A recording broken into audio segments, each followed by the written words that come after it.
კიდევ უფრო დიდი სურათი რო დავინახოთ ამ ტიპის დარღვევებს, ამ ტიპის დეგრადაციას სისტემის, სახელმწიფო ბიუროკრატიის უზრუნველყოფს პოლიტიკური გადაწყვეტილებები, რომელიც ერთმნიშვნელოვნად არის მიმართული ქვეყანაში დიქტატორული რეჟიმის ჩამოყალიბებისკენ. რა თქმა უნდა, ამ სიტყვას ყველანი გვერდიდან უვლიდით წლების განმავლობაში, რადგან მეცნიერულ ენაზეც ამ სიტყვის განსაზღვრებაც და შეგრძნების დონეზეც ყველანი კარგად ხვდებით, რომ დიქტატურა თავისი მასშტაბითაც, ინსტრუმენტებითაც, მსხვერპლითაც ისე არ გამოიყურება, როგორც დღევანდელი საქართველო. მაგრამ პოლიტიკური, დიქტატორული მოდელი, რეჟიმი ძალიან უახლოვდება უკვე ჩვენი დღევანდელობა უახლოვდება ამ მოდელს. ამ მხრივ დემოკრატიული ოპოზიციის აგრძალვა, რომ ფაქტობრივად ერთპარტიული დიქტატურის დამყარებას გამოიწვევს და ევროპის საბჭოს წევრობასთან შეუთავსებელი იქნება, ეს უკვე ჩემი სიტყვები აღარ არის. ამის შესახებ დღეს განცხადება, ოფიციალური განცხადება ევროპის საბჭოს საპარლამენტო ასამბლეის საქართველოს მონიტორინგის თანამომხსენებლებმა ედიტე ესტრელამ და საბინა ჩუდიჩმა გაავრცელეს. ანუ პირდაპირ გითხრეს, რომ ამ კანონმდებლობას თუ მიიღებთ, გამორიცხულია უკვე, რომ ქვეყანა საქართველო ასეთ კანონმდებლობის მქონე ქვეყანა თუნდაც ევროპის საბჭოს წევრად დარჩეს. ანუ ევროკავშირის წევრობაზე კი არა ლაპარაკი. ევროპის საბჭოს წევრები შეიძლება აღარ ვიყოთ. რა თქმა უნდა, ეს ყველაფერი კარგად ესმის თავად ამ რეჟიმის პატრონს, ქვეყნის შიგნითაც და მის ფარგლებს გარეთაც და ამ თემაზე მინდა დავიწყოთ საუბარი ჭავჭავაძის ცენტრის დამფუძნებელთან ზაზა ბიბილაშვილთან. ვერ ვიტყვით, რომ განვითარების ეს ტრაექტორია ზაზასთვის რაიმე სურპრიზს წარმოადგენს, ამ სტუდიაში ერთად გვისაუბრია, სანამდე მიგვიყვანდა ეს დინამიკა, მაგრამ მაინც აჩქარდა ზაზა ძალიან და მოდი დავიწყოთ ჯერ იმის შეფასებით, რატო აჩქარდა ეს პროცესი ასე თვალსაჩინოდ ბოლო თვეების განმავლობაში. ბოლო ერთი თვის განსაკუთრებით 4 ოქტომბრის შემდეგ. საღამოშიდობის გიორგი, დიდი მადლობა მოწვევისთვის.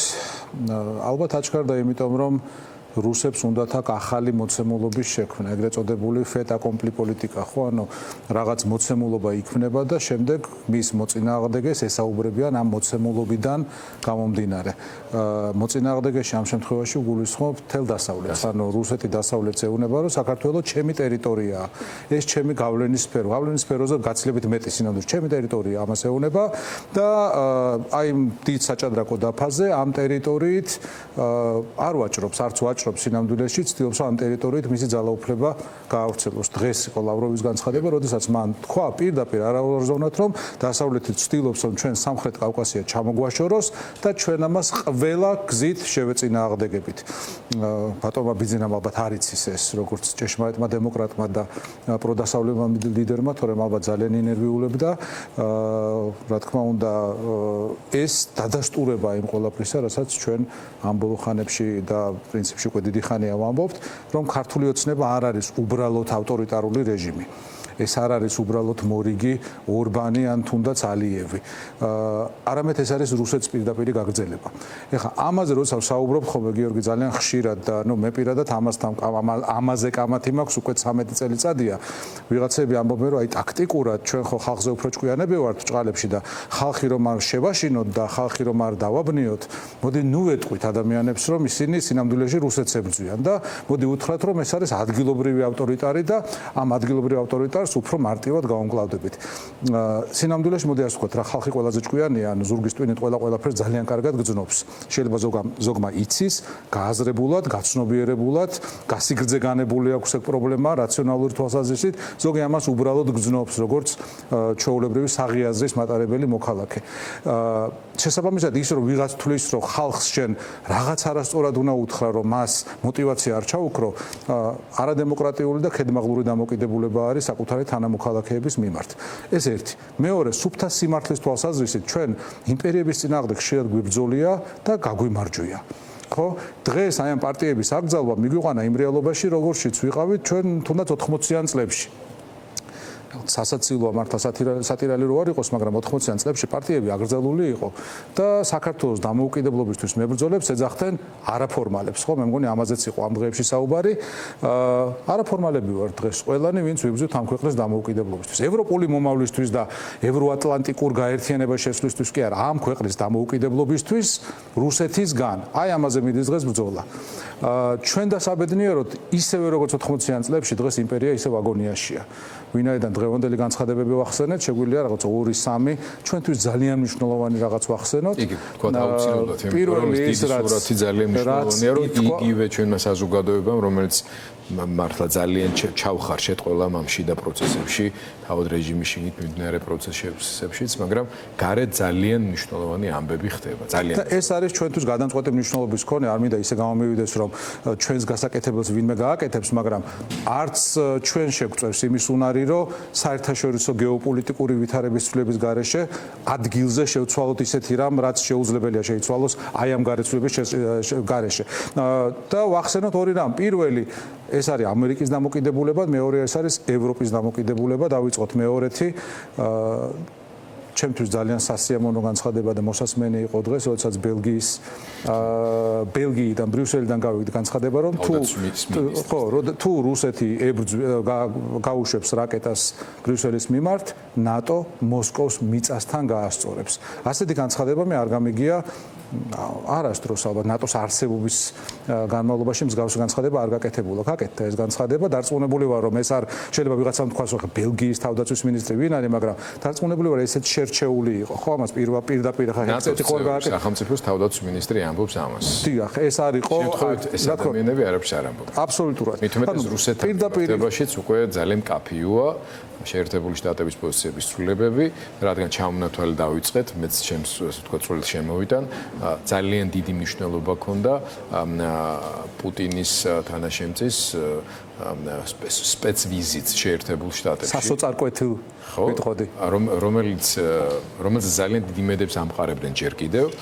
და ბესეტმა, ასე ვთქვათ, ფინანსთა მინისტრმა, ასე ვთქვათ, შეერთებული შტატების, მას რუსი პროპაგანდისტი უწოდა. ანუ მთავარ მომლაპარაკებელ ტიპს არც კი შეხვდა არც ერთი უმაღლესი სახელმწიფო პოლიტიკური თანამდებობის პირი და არც მეორე მომლაპარაკებელი, ვისთანაც ეს ზმაკაცობდა რაღაცა სხვა ტიპის ბიზნეს ძველი ურთიერთობების მეშვეობით, ისიც არ შეხვდა. შეხვდა ერთადერთ კონგრესმენს, კუდამოძუვებული წამოვიდა დაბრუნდა მოსკოვში. ეს ძალიან მნიშვნელოვანი სიმპტომია, რომელიც ტრამპის პრეზიდენტობის პერიოდში პირველად მოხდა. ასე რომ როგორც ჩანს, მაინც როცა ჩვენ ტრამპზე ვლაპარაკობთ, მაინც ფრთხილად ვეკიდებით მომდევნო ნაბიჯებს მისი სპეციფიკიდან გამომდინარე, მაგრამ ის რაც ახლა ხდება, როდესაც წყნარი ოკეანის სახელმწიფოების სამიტი მიმდინარეობს და რამდენიმე დღეში ძალიან მალე უკვე შეხვდება ჩინეთის პრეზიდენტი, წინასწარ უკვე ითქვა ტრამპის მხრიდან, რომ მიღწეულია ძალიან სერიოზული შეთანხმებები, ვიღეთ სურათს, სადაც მოლოდინი, რომ რუსეთზე ზეწოლა აუცილებლად გაიზრდება ამ დიდი შეთანხმების ფარგლებში, მათ შორის ინდოეთისა და ჩინეთის მიერ რუსული ნავთობის შესყიდვების მინიმუმ შემცირების გათვალისწინებით, რაღაც ოპტიმიზმს ამ ხრივ ჩვენ აქ ვიძრავს, მაგრამ აქ შენ და ჩემი ოპონენტების ფლანგიდან რო გადმოვაგდოთ არგუმენტი, მოდით ვახსენოთ ის, რომ რუსეთი რაც არ უნდა დასუსტებისკენ მიდიოდეს, რესურსი საიმისოდ, რომ საქართველოსნაირ პატარა მეზობელს ავნოს, ყოველთვის ეყოფა. კი, რა თქმა უნდა. აი ამის გათვალისწინებით, როცა ჩვენ საუბრობთ აი ამ დიდ გეოპოლიტიკურ ძვრებზე, ვიხსენებთ, რა ვიცი, დავით აღმაშენებლით დაწყებული და ზუსტად გამსახურდიად დამთავრებული, ხო? ამ პოლიტიკური ლიდერების პოლიტიკური პრაგმატიზმი და გენიალობა რაში მდგომარეობდა, რომ წლების განმავლობაში თავის საქმეს აკეთებდნენ, მაგრამ ჰარმონიზება იმ ისტორიულ წერტილში მოხდა ძალიან სწორად. აი, ჩვენ შემთხვევაში რაღაცა ტიპის ფალსტარტებს ხო არ აქვს ადგილი, რომელიც ისედაც მწირი რესურსების გამოფიტვას იწვევს და ქმნის პრობლემებს, რომ იმ მნიშვნელოვანი მომენტისთვის შეიძლება აქ შიგნით რესურსი პოლიტიკურ თითქმის აღარ არსებობს. კი, მესმის კითხვის არსი და აბსოლუტურად გეთანხმები იმაში, რომ დავით აღმაშენებელმაც წლები გაატარა მზადებაში და ბოლოს მან თავისი გადამწყვეტი დარტყმა მტერზე და საქართველოს გაერთიანებისთვის მტერზე განახორციელა და გაერთიანა მაშინ, როდესაც სულ სინქრონში იყო მაშინდელ საერთაშორისო გეოპოლიტიკურ ვითარებასთან, ჯვაროსნულ ლაშქრობებთან და რეგიონში არსებულ რეალობებთან. ანალოგიური ითქმის ზვიადგამსახურდიაზე, რომელმაც თავის თანამებრძოლებთან ერთად, მერაბ კოსტავასთან ერთად და ეროვნული მოძრაობის წარმომადგენლებთან ერთად 10 წლეულები გაატარა საქართველოს დამოუკიდებლობისთვის ბრძოლაში, მაგრამ ეს შესაძლებელი გახდა მხოლოდ მაშინ, როდესაც ბოროტების იმპერია დასუსტდა და მივიდა დაშლის პირას. ხო დღეს იგივე ვითარება, ისევ კიდევ ერთი ტრამპის ნაწილი რომ მოურჩეთ, უბრალოდ გავიხსენოთ, რომ ტრამპი პრაქტიკულად ნაბიჯ მიდის და მის მოკავშირეებსაც მიყავთ ეშველებიან, ხო აი ჯორჯა მელონი იქნება თუ ალექსანდრე შტუბი იქნება თუ სხვანი, ფრიდრიხ მერცი და სხვები. ეხმარებიან იმაში, რომ მას გაუმყარდეს და აბსოლუტურად წყალგაუვალი გახდეს მისი პოზიცია რუსეთთან დაკავშირებით და მისი ბოლო განცხადება დაახლოებით ასე შეიძლება ვთარგმნოთ ქართულად, რომ მე მინდოდა რომ კარგად და მეგობრულად გამოსულიყო რუსეთთან და პუტინთან, მაგრამ არ გამოვიდაო და აწი მე ვიციო. ხო, ანუ რეალურად მან თქვა, რომ მას იმედი ჰქონდა, რომ პუტინთან მისი ურთიერთობა ცალკე საკითხია, პუტინთან ურთიერთობა რისი საერთოდ არსებობს თუ არა, რამის ღირსია და რამის ფასია თუ არა, უпростоრად, მაგრამ ნუ მქონდაო ამის იმედი და ილუზია, აღარ მაქვს ამის იმედი და ილუზია და აწი თქვენ მიყურეთო. ხო, ეხლა რუსეთმაც რაღაც თავისი მორიგი კომიკური რაღაც იარაღუშკები გამოუცდია, მაგრამ ტრამპმა მაგასაც უპასუხა, რომ ჩვენაირი იარაღი მერწმუნად არავის არ აქვს და ეს რუსებმა კარგად იციან. ატომური წყალქვეშა ეგ ძალიან მნიშვნელოვანია და ისიც მნიშვნელოვანია ვენესუელასთან მიმართებაში, რაც ხდება ახლა შეერთებულ შტატებში, თორემ რეალურ ძალის დემონსტრირებას რაც ხდება, ყველანი ძალიან კარგად ხედავთ ამ ხრევ და თავაც პუტინიც ხვდება, რომ რესურსულ ბრძოლაში შესულა მას არ შეუძლია, ამიტომ ბოლო 2 დღეა აქტიურად იმეორებს, რომ საერთოდ თავში როგორ გაივლეთ, რომ ნატოსთან მიმართებაში ჩვენ რაიმე დათვალეთ და შეხედეთ, რომ ნატოს პოტენციალსო და ჩვენსასო. ამას ამბობს თვითონ პუტინი სიტყვით, შეგვიძლია ეს ნათარგმნი მაყურებელს არაერთხელ გაუგებო. კი, სხვადასხვა ეგ მახია, ვინაიდან ზუსტად აი ამ არგუმენტით ყურადღების მოდუნებას. ხო, ანუ ამ არგუმენტით პუტინმა 2 10 წლეული თუმცა სიმართლე ძალიან დიდი ნატამალია, იმიტომ რესურსი. არა, სიმართლე არის, მაგრამ მოდიასტი მართლა ძალიან დიდი. აქამდე არსებობდა პრობლემა რეალური რესურსის გამოყენების ნებასთან დაკავშირებით დასავლეთის მხრიდან და პუტინი თავისი ამ ვითომსიგიჟეებით ამ მხრივ ყოველთვის უპირატეს მდგომარეობაში იყო. ეს მიდგომები იცვლება და ბელგიის თავდაცვის მინისტრი რატომაც ახსენდა შენ, აი ზუსტად დარწმუნებული ვარ, ეს არის დამატებითი არგუმენტი, რომ ამ მხრივ მიდგომა პუტინთან მიმართებაში იცვლება. აქ შიგნით რას უნდა გაუწიოთ უფრო ანგარიში?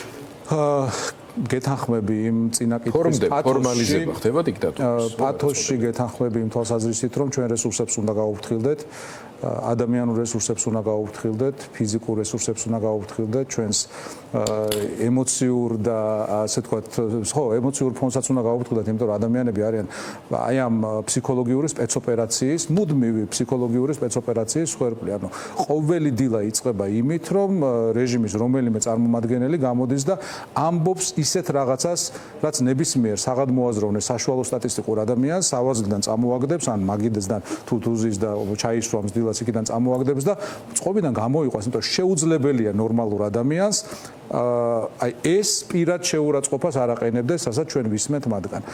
ყველაფრისგან დამოუკიდებლად, აი აბსოლუტურად ყველაფრისგან დამოუკიდებლად.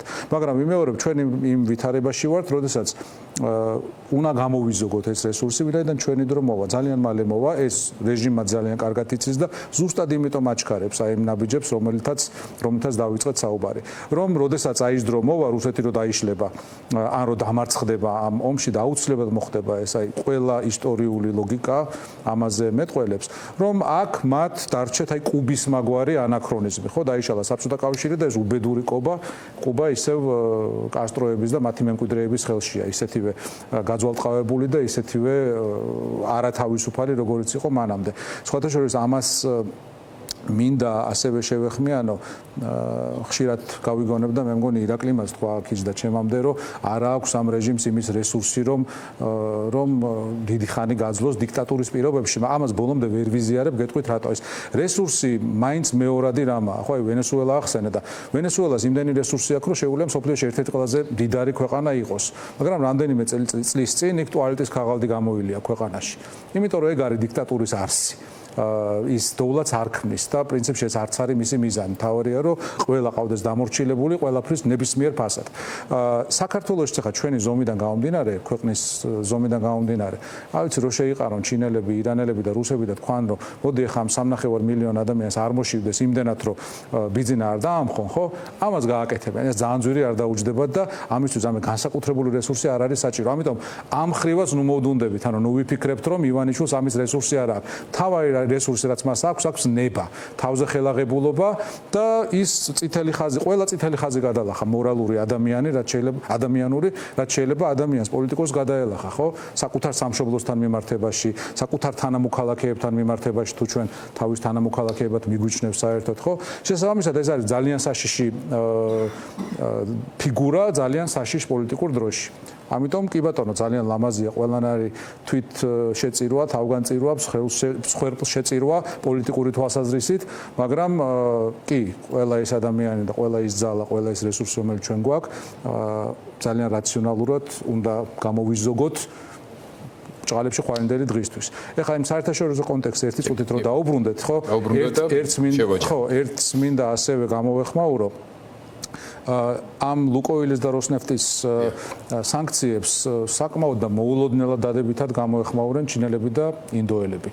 ხო და ამ დროს გამახსენდა ის წინადადება რომელიც პუტინმა გაუკეთა რამდენიმე ევროპულ ქვეყანას უკრაინაში შეჭრამდე. თუ გახსოვს რეალურად ირიბად მიანიშნა პოლონელებს და უნგრელებს რომ მე შევალ უკრაინაშიო რაც მე ჩემად მიმაჩნია იმას წავიღებო და თქვენც ხო გაქვთ რაღაც პრეტენზიებიო და იქნებო თქვენო მანამდე გაჩვმდეთო და მე თქვენ ვოლინიას წაიღებთო თქვენ იქ უშგოროც წაიღებთო და ამით შეეცადა თითქოს მათი ერთგულების თუ თანამშრომლობის ყიდვას.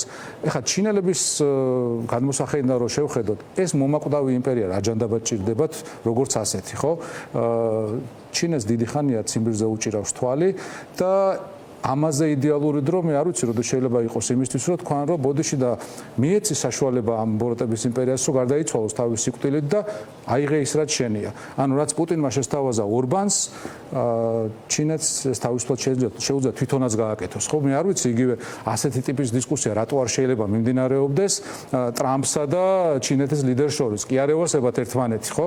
მაგრამ ნუ თუ მივიდა მაქამდე საქმე და მიდის მაქამდე საქმე, ხა ჩინეთი და დასავლეთი ამ თემაში თუ გაერთიანდნენ, მაშინ ხა რუსეთის შესანდობარი შეგვიძლია ვთქვა და გული არავის არ დაწყდება. ეს სხვაშორის ერთადერთი ქვეყანა ალბათ მე რაც მახსენდება სოფლიო ისტორიაში რომ გაქრეს გული არავის არ დაწყდება. ალბათ ხოცების გარდა. ორი ისე გაქრეს ჩვენ ნაკლებად დავზიანდეთ. მადლობა ზაზა, მივადევნო თვალი ამ კვირაში ამ თვალსაზრისით მართლაც დიდი მასშტაბის მოვლენები ხდება, განსაკუთრებით შეერთებული შტატებისა და ჩინეთის პირველ პირებს შორის შეხვედრა და იქიდან გამომდინარე ალბათ მნიშვნელოვნად შეიცვლება დინამიკა მსოფლიოში. ვიმედოვნოთ, რომ გრძელვადიანი მშვიდობისკენ და თავისუფალი სამყაროს მიერ თავისუფლებისთვის მებრძოლი ერებისა და სახელმწიფოების მხარდაჭერის გაძლიერებისკენ. ვიმედოვნოთ. აი სალეგზებოსავით გამოვიდა ბოლოს, მაგრამ ასია. ყველას გვინდა რომ ასე მოხდეს. მადლობა ზაზა ბიბილაშვილი იყო გადაცემის ამ ნაწილის სტუმარი.